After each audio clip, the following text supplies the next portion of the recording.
Hello दोस्तों, क्या हाल है। आज तारीख है 19 मई 2025, दिन सोमवार, और एक नए सप्ताह की शुरुआत के साथ ही हम आपके लिए देश दुनिया की तमाम बड़ी खबरें लेकर हाजिर हैं। पहली बड़ी खबर की बात करें तो भारत ने पाकिस्तान को सख्त चेतावनी दी है और साफ कर दिया है कि सीजफायर की कोई एक्सपायरी डेट नहीं होती।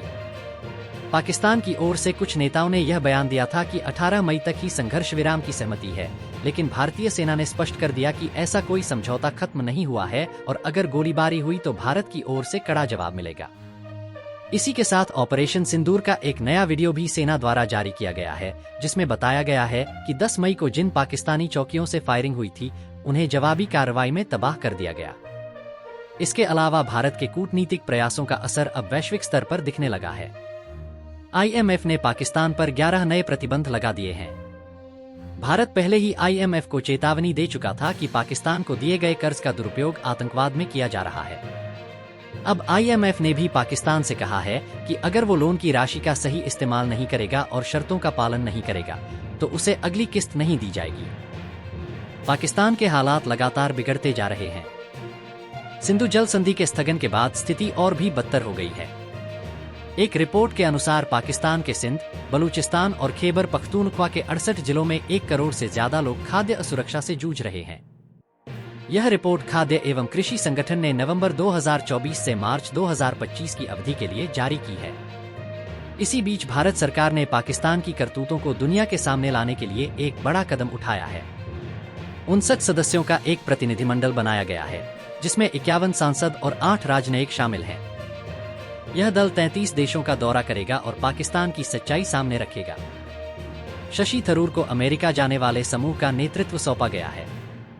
विदेश मंत्री एस जयशंकर भी आज से 6 दिन के यूरोप दौरे पर रवाना हो रहे हैं, जिसमें नीदरलैंड, डेनमार्क और जर्मनी शामिल हैं। एक और चौंकाने वाली खबर सामने आई है कि भारत ने ऑपरेशन सिंदूर पार्ट 2 की तैयारी पूरी कर ली थी, लेकिन पाकिस्तान ने अचानक अमेरिका के सामने आत्मसमर्पण कर दिया। अमेरिका के विदेश मंत्री मार्को रूबियो ने भारत के विदेश मंत्री और NSA अजीत डोभाल से बातचीत कर सीजफायर के लिए दबाव बनाया। वहीं बांग्लादेश की चीन से बढ़ती नजदीकी अब उस पर भारी पड़ रही है। भारत ने बांग्लादेश से आने वाले 42% प्रोडक्ट्स पर रोक लगा दी है, जिनमें रेडीमेड कपड़े और प्रोसेस्ड फूड शामिल हैं। भारत सरकार ने चेतावनी दी है कि व्यापार के नियमों को सिर्फ अपने फायदे के लिए चुनना अब नहीं चलेगा। तुर्की को लेकर भी बड़ी खबर सामने आई है। अब तुर्की में बॉलीवुड फिल्मों की शूटिंग पर भी बैन लगा दिया गया है। फिल्म निर्माता अशोक पंडित ने इस कदम को तुर्की के लिए बड़ा नुकसान बताया है। वहीं एक और सनसनीखेज मामला सामने आया है यूट्यूबर ज्योति मल्होत्रा की गिरफ्तारी से। आरोप है कि ज्योति ने पाकिस्तान के खुफिया अधिकारी दानिश से संबंध बनाए और उसकी मदद से खुफिया जानकारी इकट्ठा कर रही थी। जांच में यह भी सामने आया है कि वह कई बार पाकिस्तान और चीन की यात्रा कर चुकी है और पहलगाम हमले से पहले भी पाकिस्तान गई थी। इस बीच गृह मंत्री अमित शाह ने एक बड़ी घोषणा करते हुए कहा है कि 2029 तक देश की हर पंचायत में 2 लाख नई पैक्स प्राथमिक कृषि ऋण समितियां स्थापित की जाएंगी।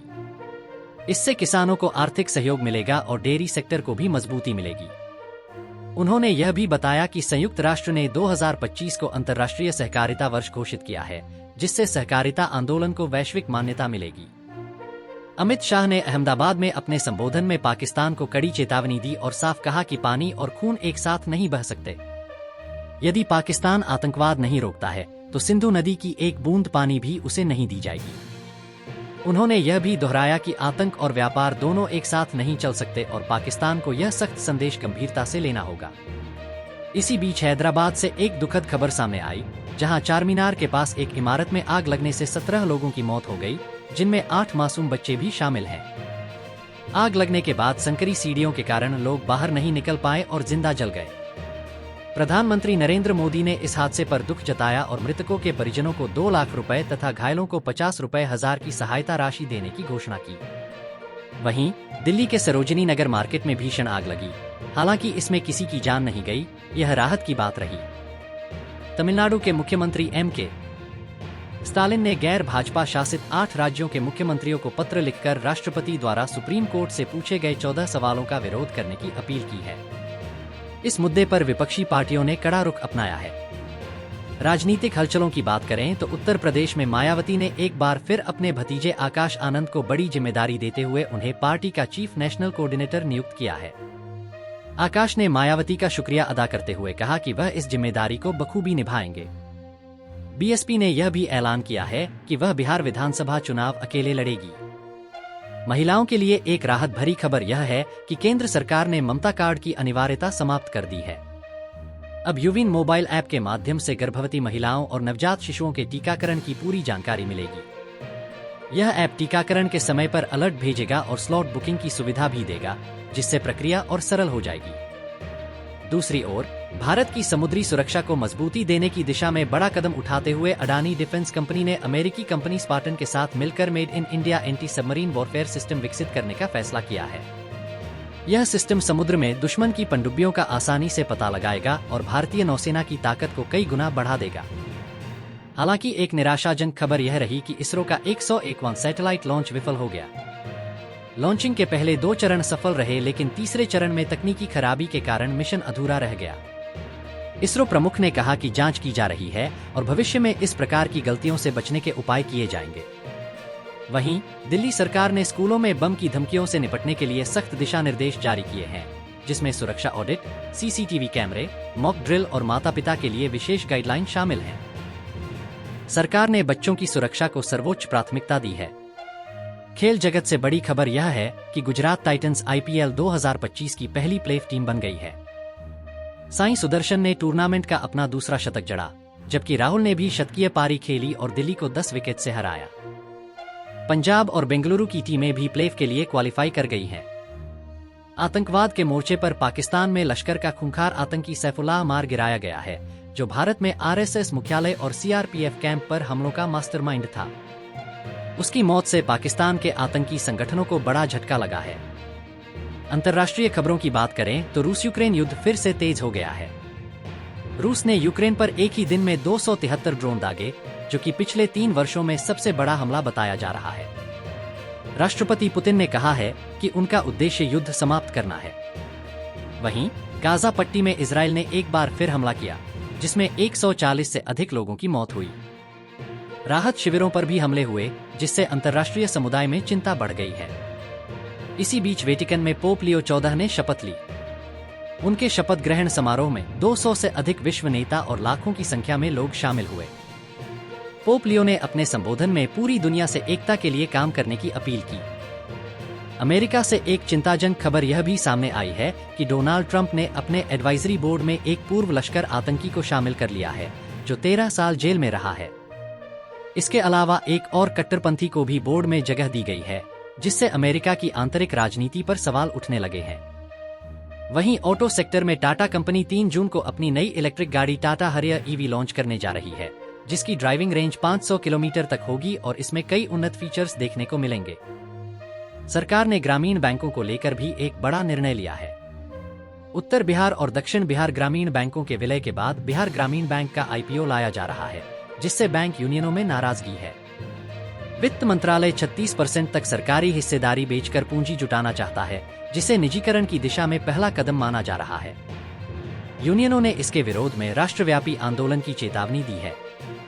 फिलहाल ग्रामीण बैंकों में केंद्र सरकार की 50%, प्रायोजक बैंकों की 35% और राज्य सरकार की 15% हिस्सेदारी होती है।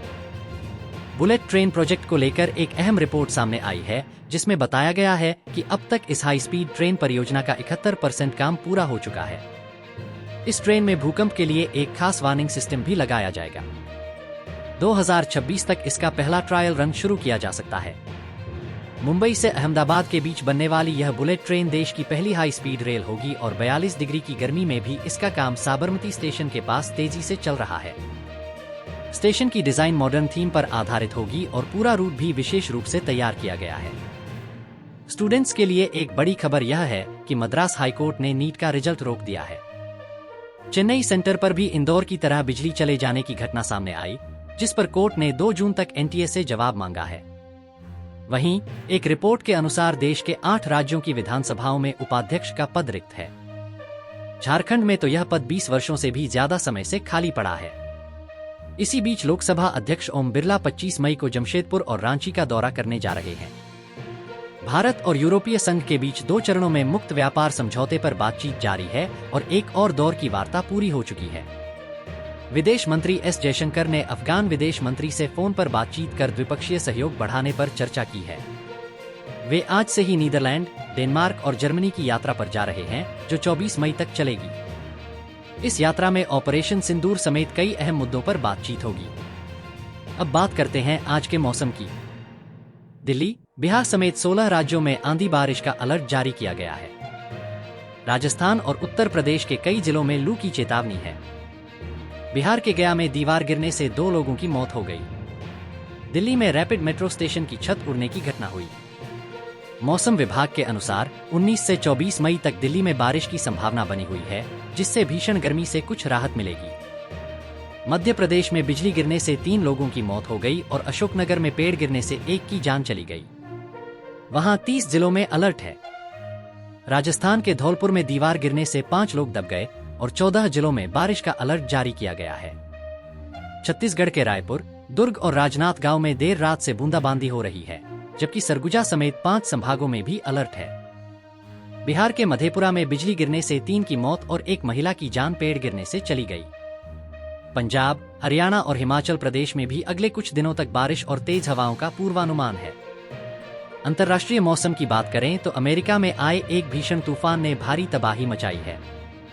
अब तक 27 लोगों की जान जा चुकी है और करीब 65 लाख घरों की बिजली गुल हो गई है। बाजार की बात करें तो विदेशी निवेशकों ने मई महीने में अब तक 18,620 रुपए करोड़ का निवेश किया है, जो भारत पाक तनाव के बावजूद स्टॉक मार्केट में भरोसे को दर्शाता है। हालांकि अमेरिका ने भारत के आम की 15 खेप वापस लौटा दी है, जिससे एक्सपोर्टर्स को 4 करोड़ से ज्यादा का नुकसान हुआ है। वजह कागजी त्रुटियों को बताया गया है। स्वास्थ्य बीमा को लेकर भी एक रिपोर्ट सामने आई है, जिसमें बताया गया कि भारत में 80% से ज्यादा लोग अपने हेल्थ इंश्योरेंस को लेकर असमंजस में रहते हैं। फ्यूचर जनरली की हेल्थ अनलिमिटेड नामक सर्वे में यह खुलासा हुआ है कि बीमित लोग अपने पॉलिसी की प्रभावशीलता को लेकर आश्वस्त नहीं हैं और इसमें पारदर्शिता की कमी महसूस करते हैं। अब एक बेहद संवेदनशील और दुखद खबर की बात करें तो गुजरात के राजकोट में एक 13 वर्षीय रेप पीड़िता ने एक बच्ची को जन्म दिया। कोर्ट ने 33 सप्ताह की गर्भावस्था में अबॉर्शन की इजाजत दी थी, लेकिन मेडिकल जटिलताओं के कारण यह संभव नहीं हो पाया और उसे डिलीवरी करानी पड़ी।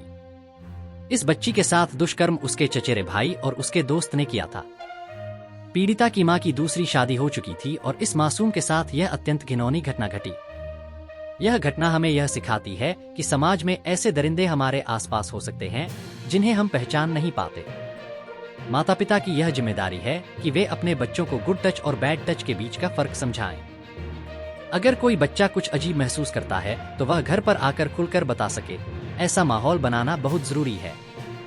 कानून जैसे पोक्सो एक्ट जरूर हैं, लेकिन सजा की प्रक्रिया बहुत धीमी होती है। ऐसे अपराधियों को सख्त और त्वरित सजा मिलनी चाहिए ताकि समाज में ऐसी घटनाओं की पुनरावृत्ति रोकी जा सके। फिलहाल खबरों में आगे बढ़ते हैं और बात करते हैं एक वायरल फेक न्यूज की। सोशल मीडिया पर इस वक्त एक मैसेज तेजी से फैल रहा है, जिसमें दावा किया जा रहा है कि सरकार फ्री में लैपटॉप बांट रही है। यह मैसेज व्हाट्सएप और फेसबुक जैसे प्लेटफॉर्म्स पर खूब शेयर किया जा रहा है, लेकिन पीआईबी फैक्ट चेक ने इस मैसेज को पूरी तरह से फर्जी करार दिया है। साथ ही यह चेतावनी भी दी गई है कि इस तरह के मैसेज में जो लिंक दी जाती है उस पर क्लिक न करें, वरना आपके साथ साइबर धोखाधड़ी हो सकती है और बैंक खाते से पैसे कट सकते हैं। सरकार की ओर से ऐसी कोई फ्री लैपटॉप योजना नहीं चल रही है। वहीं भारतीय स्टेट बैंक यानी एसबीआई ने अपोलो हेल्थ के साथ मिलकर एक खास क्रेडिट कार्ड लॉन्च किया है। इस कार्ड से दवाइयों और मेडिकल टेस्ट पर 25% तक की छूट मिल सकेगी। इसके साथ ही फ्री जिम मेंबरशिप और हेल्थ चेकअप जैसी सुविधाएं भी इस कार्ड में दी जा रही हैं। अगर आपका खाता भी एसबीआई में है तो यह जान लीजिए कि हाल ही में बैंक ने अपने खाता धारकों के लिए 5 बड़े बदलाव किए हैं, जिनमें एफडी, बैंक लोन और एटीएम से जुड़े नियमों में बदलाव शामिल हैं। अब एसबीआई की एफडी पर ब्याज दरें घटकर 4.5% तक रह गई हैं। दूसरी ओर चीन में एक बार फिर भूकंप के झटके महसूस किए गए हैं, जिसकी तीव्रता रिक्टर स्केल पर 4.5 दर्ज की गई। हालांकि जानमाल के नुकसान की कोई खबर नहीं है।